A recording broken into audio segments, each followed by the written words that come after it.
नमस्कार, मैं हूं आंचल सिंह।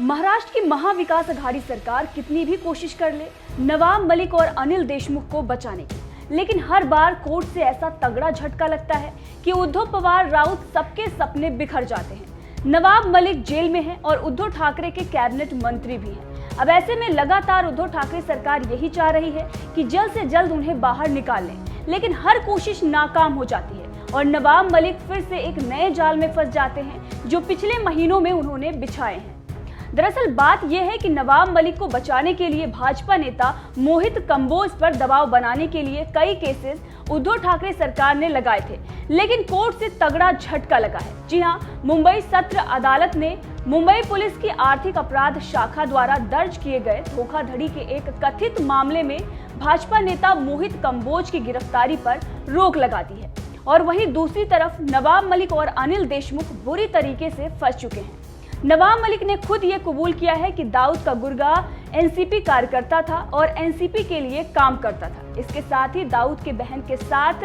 नवाब मलिक ने मीटिंग भी की थी। 10-10 लाख रुपए दाऊद अपने करीबियों को हर महीने भेजता था। ये सारी बातें नवाब मलिक ने कबूल कर ली है, तो आप समझ सकते हैं कि उनके बाहर आने के चांसेस कितने और कम हो चुके हैं। और वहीं अनिल देशमुख के लिए वसूली करने वाला सचिन वाजे अब सीबीआई के सामने बड़े बड़े खुलासे कर रहा है। कल ही उसकी माफी कोर्ट में कबूल हुई है, वो भी इसी शर्त पर कि वो सीबीआई के सामने खुलासे करेगा अनिल देशमुख को लेकर। तो महाराष्ट्र की महाविकास आघाड़ी सरकार के सितारे गर्दिश में चल रहे हैं और अब बड़े बड़े खुलासे होंगे। और भी कई बड़े नेता हैं जो जेल जाएंगे, जैसे देशमुख और मलिक गए हैं। दूसरी तरफ अपने नेताओं को बचाने के लिए जिन पर वो दबाव बना रहे थे, वो सभी कोर्ट में अपनी बेगुनाही या तो साबित कर चुके हैं या फिर कोर्ट से उन्हें जमानत मिल गई है। रश्मि शुक्ला, मोहित कंबोज, किरीट सोमैया, नीतीश राणे, नारायण राणे, राज ठाकरे, इन सब पर उद्धव ठाकरे ने केस तो लगाया, लेकिन कुछ भी हाथ नहीं लगा। भाजपा नेता मोहित कंबोज के ऊपर जो केस लगाया गया, उसमें उन्हें कोर्ट से जमानत मिल गई है। मोहित कंबोज के खिलाफ इंडियन ओवरसीज बैंक के मैनेजर की शिकायत के बाद एक केस दर्ज किया गया था।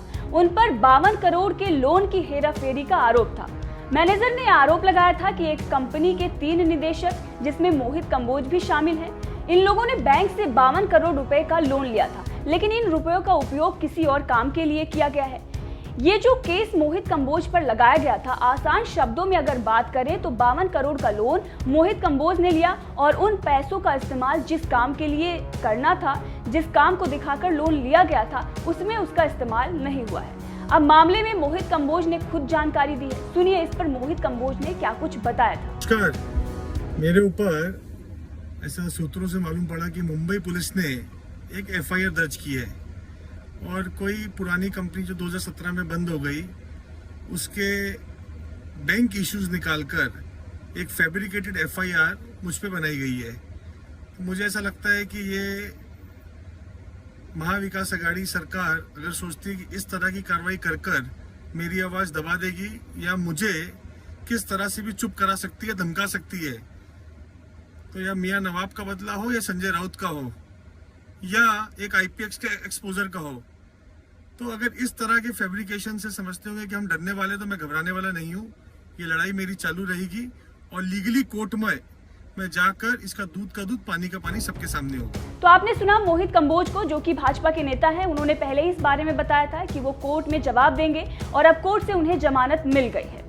अब देखना ये होगा कि बड़ी बड़ी बातें करने वाले संजय राउत का क्या बयान आता है और सामना में अगला टारगेट कौन होता है, नवाब मलिक को जेल भेजने वाली ईडी या देशमुख के खिलाफ वाजे को इस्तेमाल करने वाली सीबीआई या मोदी सरकार और प्रतिपक्ष नेता देवेंद्र फडणवीस। बहरहाल इस खबर पर आपका क्या कहना है, कमेंट करके जरूर बताएं।